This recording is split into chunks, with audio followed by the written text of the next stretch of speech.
Hi guys, ಎಲ್ರಿಗೂ ನಮಸ್ಕಾರ. Welcome to Kannada tech android YouTube channel. ನಾನು ಕಾರ್ತಿಕ್. ಗಾಯ್ಸ್, ಈ ಒಂದು ವಿಡಿಯೋನ ಟೈಟಲ್ ಹಾಗೂ ತಮ್ನೇಲ್ ನೋಡಿ ನಿಮಗೆ ಕ್ಲಿಯರ್ ಆಗಿ ಗೊತ್ತಾಗಿರುತ್ತೆ. ಹೌದು, ನಿಮ್ಮ ಆಧಾರ್ ಕಾರ್ಡ್ ಅಲ್ಲಿ ಇನ್ಮೇಲೆ ನೀವಾದ್ರೆ ಇಮೇಲ್ ಐಡಿಯನ್ನು ಅಪ್ಡೇಟ್ ಮಾಡ್ಕೊಳ್ಬಹುದು.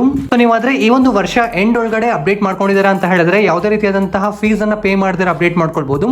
ನೆಕ್ಸ್ಟ್ ಇಯರ್ ಏನಾದ್ರು ಅಪ್ಡೇಟ್ ಮಾಡ್ಕೊಳ್ತೀರಾ ಅಂತ ಹೇಳಿದ್ರೆ ಇಷ್ಟು ಅಂತ ಹೇಳಿ ಅಮೌಂಟ್ ಆದ್ರೆ ಪೇ ಮಾಡಬೇಕಾಗುತ್ತೆ. ಸೊ ಆದಷ್ಟು ಬೇಗ ನೀವಾದ್ರೆ ಆಧಾರ್ ಕಾರ್ಡ್ ಅಲ್ಲಿ ಇಮೇಲ್ ಐಡಿಯನ್ನು ಅಪ್ಡೇಟ್ ಮಾಡ್ಕೊಳ್ಳಿ. ಸೊ ಯಾವ ರೀತಿಯಾಗಿ ಅಪ್ಡೇಟ್ ಮಾಡೋದು ಅನ್ನೋದ್ರ ಬಗ್ಗೆ ಈ ಒಂದು ವಿಡಿಯೋದಲ್ಲಿ ನಾನು ನಿಮಗೆ ಕ್ಲಿಯರ್ ಆಗಿ ಸ್ಟೆಪ್ ಬೈ ಸ್ಟೆಪ್ ಆಗಿ ಎಕ್ಸ್ಪ್ಲೇನ್ ಮಾಡ್ತೀನಿ. ವಿಡಿಯೋನ ಸ್ಕಿಪ್ ಮಾಡಿದ್ರೆ ಎಂಡರ್ಗೂ ನೋಡಿ. ವಿಡಿಯೋನ ಶುರು ಮಾಡೋದಕ್ಕಿಂತ ಮೊದಲು ಒಂದು ಚಿಕ್ಕ ರಿಕ್ವೆಸ್ಟ್. ಹೇ ಗೈಸ್, ವಿಡಿಯೋನ ಶುರು ಮಾಡೋದಕ್ಕಿಂತ ಮೊದಲು ದಯವಿಟ್ಟು ವಿಡಿಯೋಗೊಂದು ಲೈಕ್ ಮಾಡಿ ಸಪೋರ್ಟ್ ಮಾಡಿ. ಹಾಗೆ ಚಾನಲ್ ಅನ್ನ ಸಬ್ಸ್ಕ್ರೈಬ್ ಮಾಡ್ಕೊಳ್ಳಿ. ಹಾಗೆ ಬೆಲ್ ಐಕಾನ್ ಅನ್ನ ಕ್ಲಿಕ್ ಮಾಡಿ ಆಲ್ ಅಲ್ಲಿ ಸೆಲೆಕ್ಟ್ ಮಾಡ್ಕೊಳ್ಳಿ. ಈ ರೀತಿಯಾಗಿ ಮಾಡೋದ್ರಿಂದ ನಾವು ಇದೇ ತರದ ಇಂಟ್ರೆಸ್ಟಿಂಗ್ ಆದಂತಹ ವಿಡಿಯೋಸ್ ಅನ್ನ ಅಪ್ಲೋಡ್ ಮಾಡಿದಾಗ ನೀವು ಮಿಸ್ ಆಗದಿರೋ ನೋಡಬಹುದು. ಹಾಗೆ ಎಲ್ಲರೂ ಸಹ ಈ ತರ ಕಾಮೆಂಟ್ ಸೆಕ್ಷನ್ ಅಲ್ಲಿ ಬಂದು ಈ ಒಂದು ವಿಡಿಯೋ ನಿಮಗೆ ಇಷ್ಟ ಆದರೆ ಮಾತ್ರ ಸೂಪರ್ ವಿಡಿಯೋ ಅಂತ ಹೇಳಿ ಅಥವಾ ಗುಡ್ ವಿಡಿಯೋ ಅಂತ ಹೇಳಿ ಒಂದು ಚಿಕ್ಕ ಕಾಮೆಂಟ್ ಮಾಡಿ, ಈ ತರ ಸೆಂಡ್ ಮಾಡಿ ಸಪೋರ್ಟ್ ಮಾಡಿ friends. Hey guys, Aadhaar card ಅಲ್ಲಿ ಇಮೇಲ್ ಐಡಿ ಅಪ್ಡೇಟ್ ಮಾಡಬೇಕು ಅಂತ ಹೇಳಿದ್ರೆ ಇದಕ್ಕಾಗಿ ಈ ಒಂದು ಆಧಾರ್ ಅನ್ನೋ ಅಪ್ಲಿಕೇಶನ್ ಅನ್ನ ನೀವು ಡೌನ್ಲೋಡ್ ಮಾಡ್ಕೊಳ್ಬೇಕಾಗುತ್ತೆ. ಅಪ್ಲಿಕೇಶನ್ ಲಿಂಕ್ ಬಂದು ಡಿಸ್ಕ್ರಿಪ್ಷನ್ ಬಾಕ್ಸ್ ಅಲ್ಲಿ ಕೊಟ್ಟಿರ್ತೀನಿ.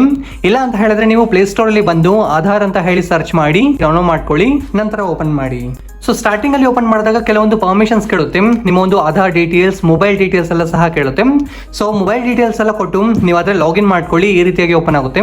ನಂತರ ಈ ಒಂದು ಜಾಗದಲ್ಲಿ ಸರ್ವಿಸ್ ಅಂತ ಹೇಳಿ ಕಾಣ್ತಿದೆಯಲ್ವಾ, ಇಲ್ಲಿ ಸರ್ವಿಸಸ್ ಅಂತ ಹೇಳಿ, ಸೊ ಇದನ್ನ ಕ್ಲಿಕ್ ಮಾಡಿ. ಸೊ ಒಂದು ಬಾರಿ ಕ್ಲಿಕ್ ಮಾಡಿ ಈ ಒಂದು ಜಾಗದಲ್ಲಿ ಗಮನಿಸಬಹುದು, ನೀವು ಬೇಕಾದ್ರೆ ಮೊಬೈಲ್ ನಂಬರ್ ಅಪ್ಡೇಟ್ ಮಾಡಬೇಕು ಅಂತ ಹೇಳಿದ್ರೆ ಆಧಾರ್ ಕಾರ್ಡ್ ಅಲ್ಲಿ ಇಲ್ಲಿಂದಾನೇ ಅಪ್ಡೇಟ್ ಮಾಡಬಹುದು. ನಿಮ್ಮ ಒಂದು ಮನೆಯ ಅಡ್ರೆಸ್ ಅನ್ನ ಅಪ್ಡೇಟ್ ಮಾಡಬೇಕು ಅಂತ ಹೇಳಿದ್ರೆ ಇಲ್ಲಿ ಅಪ್ಡೇಟ್ ಮಾಡಬಹುದು.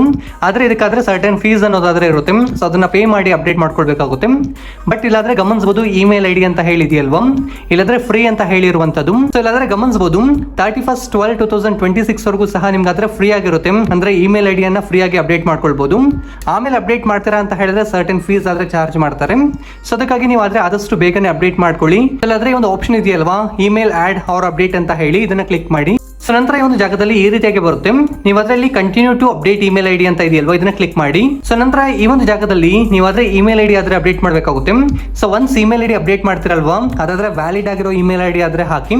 ಏನಕ್ಕೆ ಅಂತ ಹೇಳಿದ್ರೆ ಅದಕ್ಕೆ ಒಂದು OTP ಆದ್ರೆ ಬರುತ್ತೆ, ಅದನ್ನ ಎಂಟರ್ ಮಾಡಬೇಕಾಗುತ್ತೆ. ಸೊ ಈಗ ನಾದ್ರೆ ಇಮೇಲ್ ಐಡಿಯನ್ನ ಅಪ್ಡೇಟ್ ಮಾಡಿ ಬರ್ತೀನಿ. ಒಂದು ಬಾರಿ ಇಮೇಲ್ ಐಡಿಯನ್ನ ಹಾಕಿ ನಂತರ ಸೆಂಡ್ OTP ಮೇಲೆ ಕ್ಲಿಕ್ ಮಾಡಿ. ಒಂದು OTP ಬರುತ್ತೆ, ಅದನ್ನಾದ್ರೆ ಇಲ್ಲಿ ಎಂಟರ್ ಮಾಡಿ. ನಂತರ ವೆರಿಫೈ ಇಮೇಲ್ OTP ಅಂತ ಇದೆಯಲ್ವಾ, ಇದನ್ನ ಕ್ಲಿಕ್ ಮಾಡಿ. ಸೊ ಒಂದು ಬಾರಿ ವೆರಿಫೈ ಮೇಲೆ ಕ್ಲಿಕ್ ಮಾಡಿದ್ರೆ ಅಂತ ಹೇಳಿದ್ರೆ ಕಂಟಿನ್ಯೂ ಟು ಫೇಸ್ ಅಥೆಂಟಿಕೇಶನ್ ಅಂತ ಹೇಳಿ ಬರುತ್ತೆ. ಸೊ ಇದನ್ನ ಕ್ಲಿಕ್ ಮಾಡಿ ನಿಮ್ಮ ಫೇಸ್ ಅನ್ನ ಶೋ ಮಾಡಿ. ನಿಮ್ಮ ಫೇಸ್ ಅಥೆಂಟಿಕೇಶನ್ ಆದ್ರೆ ಆಗುತ್ತೆ. ನಂತರ ಅಪ್ಲಿಕೇಶನ್ ಆದ್ರೆ ಸಬ್ಮಿಟ್ ಆಗುತ್ತೆ. ವಿತಿನ್ 15 ಡೇಸ್ ಅಲ್ಲಿ ನಿಮ್ಮ ಆಧಾರ್ ಕಾರ್ಡ್ ಅಲ್ಲಾದ್ರೆ ಇಮೇಲ್ ಐಡಿ ಆದ್ರೆ ಅಪ್ಡೇಟ್ ಆಗುತ್ತೆ. ಸೊ ರೀತಿಯಾಗಿ ಫ್ರೀ ಆಗಿ ನೀವು ₹1 ಸಹ ಪೇ ಮಾಡಿದ್ರೆ ಆಧಾರ್ ಕಾರ್ಡ್ ಅಲ್ಲಿ ಇಮೇಲ್ ಐಡಿಯನ್ನ ಅಪ್ಡೇಟ್ ಮಾಡ್ಕೊಳ್ಬಹುದು. ಸೊ ಈ ಒಂದು ವಿಡಿಯೋದಲ್ಲಿ ನಾನು ನಿಮ್ಗೆ ಆಧಾರ್ ಕಾರ್ಡ್ ಅಲ್ಲಿ ಇಮೇಲ್ ಐಡಿಯನ್ನ ಯಾವ ರೀತಿಯಾಗಿ ಅಪ್ಡೇಟ್ ಮಾಡೋದು ಅನ್ನೋದ್ರ ಬಗ್ಗೆ ಸ್ಟೆಪ್ ಬೈ ಸ್ಟೆಪ್ ಆಗಿ ಎಕ್ಸ್ಪ್ಲೇನ್ ಮಾಡಿದೀನಿ ಅಂತ ಹೇಳಿ ಅನ್ಕೊಳ್ತಿದ್ದೀನಿ. ವಿಡಿಯೋ ಇಷ್ಟ ಲೈಕ್ ಮಾಡಿ, ಶೇರ್ ಮಾಡಿ. ಹಾಗೆ ಇದೇ ತರದ ಹೆಚ್ಚಿನ ಒಂದು ಇನ್ಫಾರ್ಮೇಟಿವ್ ವಿಡಿಯೋಗಳಿಗಾಗಿ ಈ ಕೂಡಲೇ ನಮ್ಮ ಚಾನಲ್ ಅನ್ನ ಸಬ್ಸ್ಕ್ರೈಬ್ ಮಾಡ್ಕೊಳ್ಳಿ. ಹಾಗೆ ಬೆಲ್ ಐಕಾನ್ ಅನ್ನ ಕ್ಲಿಕ್ ಮಾಡಿ ಆಲ್ ನಲ್ಲಿ ಸೆಲೆಕ್ಟ್ ಮಾಡ್ಕೊಳ್ಳಿ. ಈ ಒಂದು ವಿಡಿಯೋ ನೋಡಿದ್ದಕ್ಕಾಗಿ ಧನ್ಯವಾದಗಳು. ಕನ್ನಡವನ್ನು ಮಾತನಾಡೋಣ, ಕನ್ನಡವನ್ನು ಬೆಳೆಸೋಣ.